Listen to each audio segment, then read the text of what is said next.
హృదయపూర్వక వందనాలు చెల్లిస్తూ కూడి వచ్చిన దేవుని ప్రియబిడ్డలందరికీ, అలాగే నా భాగస్వామి సిఆర్ గారికి, అలాగే సంఘ పెద్దలకు ప్రభుపక్షంగా వందనాలు చెల్లిస్తూ మాది యనమదూరు గ్రామం అండి.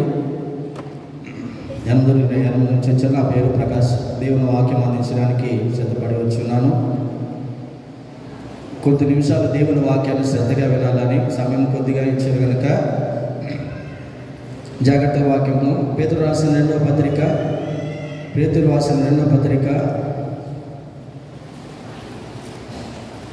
9వ వచనం 3వ అధ్యాయం 9వ వచనం చదువు. కొందరు ఆలస్యమును ఎంచుకున్నట్లు ప్రభు తన వాగ్దానం గురించి ఆలస్యం చేయవాడు కాడు, కానీ ఎవడును నశింపవలని ఇచ్చింపక అందరూ మారుమనసు పొందాలని కోరుచు మీ ఎడల దీర్ఘశాంతకరమై ఉన్నాడు. చిన్న ప్రార్థన. పరిశుద్ధుడైన తండ్రి, ప్రేమగల దేవ, సర్వశక్తి మిక్కిలి కృపాకనికరం గల తండ్రి, జీవాధిపతి, నీ ఘనమైన ఉన్నత నామానికి స్తుతులు స్తోత్రాలు చెల్లిస్తున్నాయన. గడిచిన వారమంతా, గడిచిన కాలమంతా నీ కృపారెక్కల చోటున మమ్మల్ని భద్రపరిచి సజీవ లెక్కలో ఉంచావు తండ్రి. మీ కృతజ్ఞతలు చెల్లిస్తూ ఈ రీతిగా ప్రభా నీ దాసుని నీ పక్షాన్ని నిలబడుతున్న నన్ను మరుగుపరచు తండ్రి. నీ ముందు నిలబడుతున్న తన బిడ్డలకు ఏ మాటలైతే అవసరమో తండ్రి, ఆ మాటలు నిలబడుతున్న నాకు బిడ్డలకు మీరు అందించి మరి మీరే మయం పొందుకున్నాను. క్రీస్తు యేసు నామమున ప్రార్థన మీకు సమర్పిస్తున్నాను తండ్రి, ఆమేన్. మంచిది.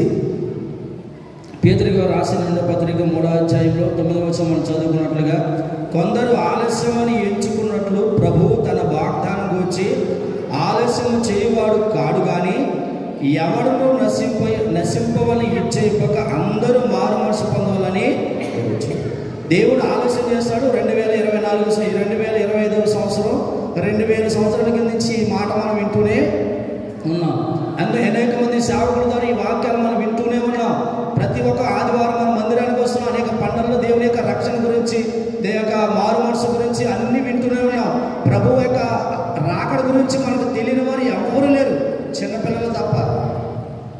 ప్రతి ఒక్కరికి దేవుని యొక్క రాకడ గురించి, క్రైస్తవులైన ప్రతి ఒక్కరికి దేవుని రాకడ గురించి బాగా తెలుసు. కానీ మనం ఏమనుకున్నామంటే దేవుడు ఎప్పుడో వస్తాడన్నాడు, ఎప్పుడో 2000 సంవత్సరాల క్రితం వస్తాడన్నాడు, ఇప్పుడు కూడా ఆయన రాలేదు అని చాలామంది కొందరు అనుకున్నారంట. ఆ కొందరిలో మనం ఉన్నామేమో ఒకసారి జ్ఞాపకం చేసుకోవాలి.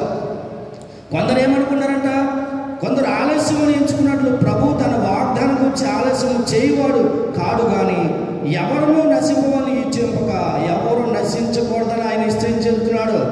ఎవరు నశించకూడదని ఆయన ఆలస్యం కనుక ఏముందంటే ఎవరు నశించకూడదు, ఎవరు నశించకూడదు. మనం ఏమనుకున్నా ఆలస్యం అనుకున్నాడు. ప్రభు అలాగే చెప్తున్నాడు. ప్రభు అబద్ధమాడు. ఆయన వస్తానంటే వస్తాడు. ఆయన అబద్ధమాడేవాడు, ఆయన నరమాత్రుడు కాదు. ఆయన సత్యమైన దేవుడు కనుక ఆయన వస్తాడు. కానీ ఎందుకు ఆలస్యం చేస్తాడంటే మనం అనుకున్నట్లుగా ఆలస్యం చేసి రాని దేవుడు కాదు, వచ్చే దేవుడు. మనం అనుకున్నాం వాక్యాన్ని వస్తానని చెప్పేసి మనకు అలవాటు అయిపోయింది. కానీ సడన్గా మనకు ఉన్న బలంగా మనం వస్తే మనం ఎంతవరకు ఆయనతో పాటు వెళ్ళగలం? ఆయన వాగ్దానం చెప్తున్నారు కదా, కొందరు ఆలస్యం అని ఎంచుకున్నట్లు ప్రభు తన వాగ్దానం గురించి ఆలస్యం చేయవాడు కాడు, కానీ ఎవడను నశింపవని చెప్పక ఎవరు నశింపకూడని ఇచ్చేస్తున్నాడంట. ఎవరు నశించకూడదు. నేను ఇప్పుడు ఉన్న బలంగా అయితే ఏ ఒక్కరికి మారు మనసు లేదు. ఆ విషయం చూసుకుందాం. అందరూ మారు మనసు పొందవాలని కోరచ్చు. అందరూ అక్కడ ఎంతమంది అమ్మా? కొందరేమో ఆయన ఆలస్యం ఎంచుకున్నట్టు మనం ఎంచుకోకూడదు, కానీ ఇదేమన్నాడు, అందరూ మారు మనసు పొందవాలని కోరచ్చు. ఏ ఒక్కరూ విడబడకూడదని ఆయన ఉద్దేశం. ఆయన ఆలస్యం వరకు ఏమిటంటే అందరూ మారు మనసు పొందాలి. ఏ ఒక్కరూ విడబడకూడదు, ఏ ఒక్క ఆత్మ నరకానికి వెళ్ళకూడదు. ఆయన ఉద్దేశం ఏంటంటే మనమందరూ మారు మనసు పొందితే, మనమందరూ రక్షణ పొందితే, మనందరినీ ఏ మహిమ మేఘమైతే ఆయన తీసుకువెళ్ళిందో అదే మహిమ మేఘమే ఆయన తీసుకురాబోతుంది. మనము ఆయనతో పాటు ఉండాలంటే, ఆయన తీసుకెళ్ళే మహిమ మేఘంలో మనం ఎక్కాలంటే మనం అందరూ ఎలా ఉండాలంట? మారు మనసు పొందాలి. మారు మనసు అంటే ఈ లోకానుసరంగా నేను నా అనేది మనలో దేవుడి వరకు ఇంతవరకు లోకం వైపు తిరిగి, లోకానుసరంగా తిరిగి, త్రాగుడని, జోదమని, మద్యని, వ్యభిచారమని, అన్యాయమని, అబద్ధమైన అక్రమని, ఇవన్నీ మనకు సంబంధించినవే. ఆ మనసు మనలో చచ్చిపోవాలి. ఇక్కడ ఇంతవరకు నా కొరకు, నా స్వదుద్దేశంతో, నా స్వార్థం కొరకు నేను బ్రతికాను ప్రభా. నా బ్రతుకు, నా మనసు మార్చుకున్నాను, నీ వైపు తిరుగుతాను. ఎప్పుడైతే దేవుని వైపు తిరుగుతారో అదే శరీరాన్ని అనుసరించి తమ యొక్క స్వార్థం కొరకు బ్రతికిన వారు ఎప్పుడైతే తన స్వార్థాన్ని, తన పాపాన్ని, తన శరీర దురాశని పక్కన పెట్టి దేవుని వైపు తిరుగుతారో అదే మారు మనసు అంటే. ఇంకా మనలో మారు మనసు పొందని వారు ఉంటే మారు మనసు పొందండి. ఇంకా రక్షణ పొందంటే రక్షణ పొందండి. ఇది విన్నాం కదా, ఇది ఎప్పుడో విన్నాం కదా అనుకుంటే దేవుడు వస్తే మనం మారు మనసు రాకపోతే, మన జీవితాలు మార్చుకోకపోతే, వాక్యానికి లోబడకపోతే, కొందరు ఆలస్యం అనుకున్నారంట. ఆ కొందరు అవిధేయులు, ఇంకా లోకాన్ని ప్రేమించి దేవుని వాక్యానికి లోబడని అవిధేయులు. అటువంటి అవిధేయతలో మనం ఉన్నామేమో. మన హృదయాలు ఆయన అందు విశ్వాసకుండా అవిధేయత స్థితిలో ఉండి ఇంకా పాపానికి, ఇంకా పాపంలో జోగుతున్నామేమో. ఒక్కసారి జ్ఞాపకం చేసుకోవాలి. ఎందుకు ఆయన ఆలస్యం చేస్తున్నారంటే అందరూ మారు మనసు పొందాలని కోరుచు మీ ఎడల దీర్ఘశాంతం గలవాడై ఉన్నాడు. ఆయన దీర్ఘశాంతము మనందరి మారు మనసు కొరకు. మరొకటి ఆ అధ్యాయంలోనే 15 వచనం చదువుకుందాం. ఆయన దీర్ఘశాంతం ఎలాంటిదో. మరియు మన ప్రభు యొక్క దీర్ఘశాంతము రక్షణార్థమని ఎంచుకొనుడి. ఏమనుకోవాలమ్మా? ఆయన ఎందుకు దీర్ఘశాంతం చూపుతున్నాడంట? మరియు మన ప్రభు యొక్క దీర్ఘశాంతము రక్షణార్థమని ఎంచుకొనుడి. మొట్టమొదటి అందరూ మారు మనసు పొందాలని ఇచ్చేయించాడు. ఆయన ఎందుకు దీర్ఘశాంతం చూపించి ఆయన రాకుండా ఆగుతున్నాడంటే ఆయన దీర్ఘశాంతం వెనకాల ఏముందయ్యా అంటే రక్షణార్థమై ఉంది. దీర్ఘశాంతం వెనకాల ఏముంది? రక్షణార్థం ఉంది. మనమందరూ రక్షణ పొందాలనుకున్నాడు. మనమందరూ మారు మనసు పొందాలని ఆయన ఆలస్యం చేస్తున్నాడు. దేవుని వాక్యాన్ని వినేసి వెళ్ళిపోతాం వల్ల మన జీవితాలు మారవు. దేవుని వాక్య ప్రకారం ప్రవర్తించితేనే మన జీవితాలు మారుస్తాయి. వాక్యం అంటే ఎవరి జీవితాలు మారిపోయి వాక్య ప్రకారం ప్రవర్తిస్తేనే మన జీవితాలు మార్పు చెందుతాయి. వాక్యాన్ని వింటే వాళ్ళు ఎవరు మారరు.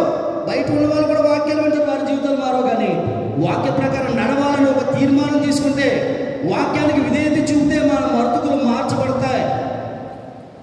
ఆయన రాక ఆలస్యం ఏంటంట? మనందరూ మారు మనసు పొందాలి.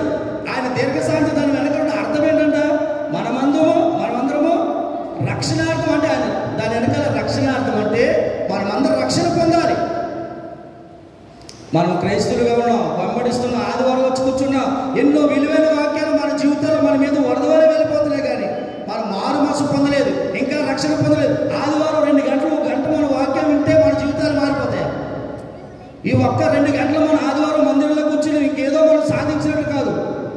మన దేవుడికి ఒక్కరు కూడా పాత్రలుగా లేనట్టు వారుగా ఉన్నాం.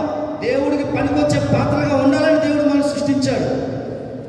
ఉపయోగకరం లేని పాత్రలుగా మనం ఉన్నామో, మన జీవితాలు ఎలా ఉన్నామో, దేవునికి నేను పనికొస్తున్నానా అనే ఒక ఆలోచన మనం చేయాలి. మనం మారు మనసు పొంది రక్షణ పొందితే ఆయన పనికొచ్చే పాత్రగా దేవుడు వాడుకుంటాడు. ఆయన ఆలస్యం చేసేది ఎందుకు? మన బ్రతుకులు మనం మార్చుకుంటామని. ఆయన అవకాశం ఇచ్చేది ఎందుకంటే మనం మారు మనసు పొందుతామని. ఆయన దీర్ఘశాంతం ఎందుకంటే మనం రక్షించబడతామని. మనం అనుకున్నట్టు తేలిగ్గా నరకం ఉండదు. మన ఆత్మకు నిత్య జీవడానికి ఆయన ఈ లోకానికి కుమారుడిగా రావాల్సి వచ్చింది. తన కుమారుని పంపాడు. మనమందరం ఎలా ఉండాలంట? ఆయన ఆలస్యం గురించి మనం పక్కన పెట్టి మన జీవితాలు త్వరగా మన బ్రతుకులు మార్చుకోవాలి. అయితే ఆయన రాకుండా మనం ఎలా ఉండాలని కొన్ని సూచనలు చెప్తారు. కిందగా చదువున్నాం. 10వ వచనం. అయితే ప్రభు దినము దొంగ వచ్చినట్లు వచ్చును. ఆయన రాక ఎలా వస్తుందంట? ప్రభు దినము దొంగ ఎలా వస్తాడు? దొంగ వచ్చాడంటే ఖచ్చితంగా దోచుకుని వెళ్తాడు. ఆ ఇంటి యజమాని మెలుగు కలిగి లేకపోతే. అలాగే ఆయన ఎప్పుడు వస్తాడంటే ఆయన దొంగ ఏ సమయంలో వస్తాడో తెలియదు. ఏ సమయంలో వచ్చి దోచుకెళ్తాడు. ఆ సమయాన్ని సూచిస్తున్నాడు. దొంగ ఏ సమయంలో వస్తాడో మీకు తెలియదు, కానీ వస్తే దోచుకుంటాడు. కానీ నేను అటువంటి సమయానికి ఆయన ఏంటన్నాడు? అటువంటి సమయాన్ని మనకు గుర్తు చేస్తున్నాడు. దొంగ ఏ సమయంలో వస్తాడో తెలియదు. అలాగే నేను వస్తాను. చదవను. ఆ దినమున ఆకాశములు మహాధ్వనితో గతించుకోను, పంచభూతములు వికటమైన వ్యాండ్రముతో లయమైపోవును, భూమియు దాని మీద ఉన్న కృత్యములు ఈ లోకవాసులు కలిగి ఉంటే కాక చెబుతున్నాడు. ప్రభు దినం ఎలా ఉంటుందంట? ఆ దినం ఆకాశములు మహాధ్వనితో గతించిపోతున్నాయి, పంచభూతాలు వికటమైన వ్యాండ్రముతో లయమైపోతాయి, భూమి దాని మీద ఉన్న కృత్యములు కాలిపోతాయి. అయితే నువ్వు ఈ భూమి మీద ఇంకా నువ్వు కట్టుకుని దాన్ని చూసి మురిసిపోతే, ఇంకా ఏదో ఉంది, ఏదో పొలాలు, స్థలాలు, ఇల్లు, బంగారం మురిసిపోతే అవన్నీ శాశ్వతం కాదు. ఏమవుతుందో దేవుడు చెప్తున్నాడు. భూమి ఆకాశాలు పంచభూతాలు భూమి మీద సమస్త కృత్యములన్నీ కాలిపోతాయి. ఇంకా నువ్వు ఈ లోకాన్ని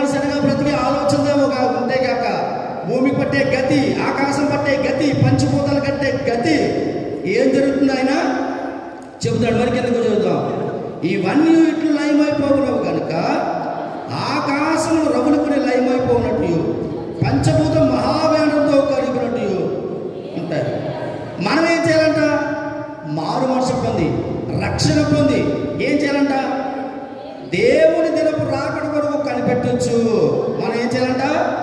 ఎవరు కనిపెట్టగలరయ్యా అంటే, ఎవరైతే మారు మనసు పొంది దేవుని వాక్యానికి లోబడి రక్షణ పొందుతారో వారు దేవుని దినం కొరకు ఖచ్చితంగా కనిపెట్టుకుంటారు. కనిపెట్టిన వారు ఎవరంట? నిద్రమత్తులో, ఈ లోకమత్తులో, వ్యభిచారము, జోగము, వ్యర్థమైన వాటిని చూసే అలవాట్లు, టీవీలు, సినిమాలు, సీరియల్, ఈ మత్తులో ఉన్నవారు దేవుని రాకడ కనిపెట్టుకోలేరు. ఎవరైతే మారు మనసు పొంది రక్షణ పొందారో దేవుని రాకడ వరకు కనిపెట్టే శక్తి సామర్థ్యాన్ని దేవుడు వాళ్ళే మెరుగుగా జీవించిన వారు. భూమి మీద ఏది శాశ్వతం కాదు. భూమి ఆకాశాలు గతించిపోతాయి, మిక్కటమైన వ్యాండ్రతో పంచిపోతాయి, లయమైపోతాయి. పరిశుద్ధులుగా మనం మారు మనసు పొంది రక్షణ పొందాలి. ఏ విధముగా కావాలనుకున్నామంటే దేవుని దినపు రాకడ కొరకు మనం కనిపెట్టుకోవాలి. దేవుని దినపు రాకడ కొరకు మనం ఎలా ఉండాలంట? కనిపెట్టుకుని చదువుదాము. ఎలా ఉండాలని చెప్తున్నాడు? మీరు పరిశుద్ధమైన ప్రవర్తన. మొట్టమొదటిగా ఉండాల్సింది ఏంటంటమ్మా? ఆయన రాకడ కొరకు మనం సిద్ధపడే విధానం చెప్తున్నాడు. పరిశుద్ధమైన ప్రవర్తన. ఆయన రాకడ మనం ఏంటంట? మొట్టమొదటి కావాల్సిన ఎలిజిబిలిటీ, మనకి యోగ్యత, మనం సిద్ధపడే విధానం ఏంటంటే పరిశుద్ధమైన ప్రవర్తన కలిగి ఉండాలి. మన ప్రవర్తన ఎలా ఉంది? ఇంటి ఎలా ఉంది? బయట ఎలా ఉంది? సంఘంలో ఉంది? సమాజంలో ఎలా ఉంది? సంఘంలో ఎలా ఉంది? మన ప్రవర్తన ఎలా ఉంది చూసుకోవాలి. ఎలాంటి ప్రవర్తన కలిగి ఉండాలంట? పరిశుద్ధమైన ప్రవర్తన. పరిశుద్ధమైన వచ్చే ఆయనతో మనం వెళ్ళాలంటే, వచ్చే ఆయనతో మనం ఉండాలంటే పరిశుద్ధమైన ప్రవర్తన మనము కలిగి ఉండాలి. మరొకటి భక్తితోనూ. రెండవది కావాల్సిందంటమ్మా భక్తి కలిగి ఉండాలి. మొట్టమొదటి పరిశుద్ధమైన ప్రవర్తన కలిగి ఉండాలి. రెండవది భక్తి కలిగి ఉండాలి. మూడో చదువున్నాము. ఎంతో కాదు, ఎంతో జాగ్రత్త కలిగిన వారు ఉండాలి. ఎంతో జాగ్రత్త కలిగిన వారుగా ఉండవలెను. మూడు సూచనలు చెప్పాడు. పరిశుద్ధమైన ప్రవర్తన పొందాలి, రెండు భక్తి కలిగి ఉండాలి, మూడు ఎంతో జాగ్రత్తగా ఉండాలి. ఎందుకంటే ఆయన వచ్చేంత వరకు మన ప్రవర్తనను కాపాడుకోవాలి. పరిశుద్ధమైన ప్రవర్తన. ఈ లోకమంతా ఊరికే, ఈ లోకమంతా బాబే, ఈ లోకానికి మూర్ఖతనానికి వేరుగా ఉండాలి. మనం మారు మనసు పొంది రక్షణ పొందాలి. ఇంకా బాప్తిసం తీసుకోకపోతే, ఇంకా మారు మనసు పొందకపోతే, ఇంకా నామకార్థ క్రైస్తవులు ఉన్న వాళ్ళు ఏమీ ఉపయోగం లేదు. మనం మారు మనసు పొందాలి, రక్షణ పొందాలి. దేవుడు మన జీవితాలు ఫలించుకోవడానికి, మన కుటుంబంలో శ్రమలు మనల్ని పరిగెత్తించడానికి కారణం ఏంటి తెలుసా? దేవుని వాక్యాన్ని మనకు లోబడకపోవడం, దేవుని వాక్యానికి మన హృదయంలో, మన ఇంటిలో, జీవితాల్లో చోటు ఇవ్వకపోవడమే. దేవుని వాక్యాన్ని ఎవరైతే చోటిస్తారో దేవుడు వారి పరలోక రాజ్యంలో నిత్య జీవుల్లో చోటు ఇస్తాడు. ఇంకా నామకార్థంగా మనం వచ్చి కూర్చుని 2 గంటలు, 1 గంట వచ్చేసి చాలా ఏదో సాధించేసే మనకి ఏమీ సాధించాం. మనం మారు మనసు పొంది రక్షణ పొందితే సేవకు నిలబెట్టుకుని దేవుడు వారం నిలబెట్టి మాట్లాడుతాడు కనుక పరిశుద్ధం. మొట్టమొదటిగా మారు మనసు పొందాలి. రెండవది రక్షణ పొందాలి. మూడవది పరిశుద్ధమైన ప్రవర్తన కలిగి ఉండాలి. నాలుగవది భక్తితో ఉండాలి. ఐదవది ఎంతో జాగ్రత్త కలిగి ఉండాలి. ఆయన రాక ఆలస్యం ఏంటంటే ఆయన ఎప్పుడైనా వస్తాడు. ఆయన వస్తే నువ్వేం చేస్తావు? చూస్తావా? చూడడానికి రావాలి ఆయన. మనం ఎంతో జాగ్రత్త కలిగి, పరిశుద్ధమైన ప్రవర్తన కలిగి, ఎంతో భక్తి కలిగి ఉంటే ఆయనతో పాటు మనం నిత్యత్వంలో ఉంటాం. ఇంకా మనం వచ్చి వాక్యాన్ని వినేసి వల్ల ఉపయోగం లేదు. మన కుటుంబ పరిస్థితులు ఎలా ఉన్నాయో అలాగే ఉన్నాయంటే మనలో విశ్వాసం లేదు, మనలో మార్పు లేదు, మారు మనసు లేదు, రక్షణ లేదు. ప్రతి ఒక్కరు ఎవరైనా మారు మనసు పొందకపోతే మారు మనసు పొందండి. ఎవరైనా రక్షణ పొందండి. ఆయన ఎప్పుడు వస్తాడు? అర్ధరాత్రి వస్తాడు, కోడిగూడు వస్తాడు, ఎప్పుడు వస్తాడో తెలియదు. ఆయన ఎప్పుడు వచ్చినా నీతో పాటు నేను ఉంటాను ప్రభు అనుకుని మనం సిద్ధపడుతూ మన కుటుంబాన్ని సిద్ధపరచుదాం కాక. అట్టి కృప దేవుడు మనకు దయచేయును గాక. చిన్న ప్రార్థన. పరిశుద్ధమైన ప్రభువారు, ఈ ఘనమైన నామానికి వందనాలు స్తోత్రాలు చెల్లిస్తున్నంత వరకు ఈ పరిశుద్ధమైన మాటను బట్టి వందనాలు ప్రభా. నీ రాక ఆలస్యం మా మారు మనసు పొందాలని, మేమందరం మారు మనసు పొందాలని, మేమందరం రక్షణ పొందినైనా మీతో పాటు ఉండాలని ఆలోచించిన అనుగుణమైన జీవితాలు ప్రతి ఒక్కరు దయచేది. ప్రతి ఒక్కరికి మా అందరికీ మారు మనసు రక్షణ దయచేసి నీ రాకడకు సిద్ధపరచమని యేసయ్య పరిశుద్ధులను అడుగుతున్నాను తండ్రి. ఆమేన్.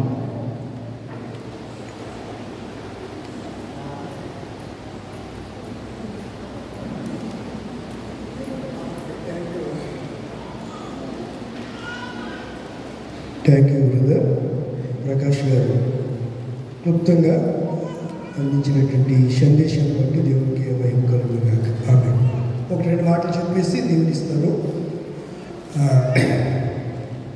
ఇదేనో ఎస్పెషల్లీ ఏంటి చెప్పండి, రిపబ్లిక్ డే, భారత గణతంత్ర దినోత్సవం. రాజ్యాంగ ముసాయిదా కమిటీ చైర్మన్గా డాక్టర్ భీమ్రావ్ అంబేద్కర్. కొంతమంది ఇన్ని దళిత దేవుడు అని కూడా పిలుస్తారు. ఒకటి బ్రాండ్ దళిత్, ఒకప్పుడు హరిజనుడు, లేకపోతే నిమ్న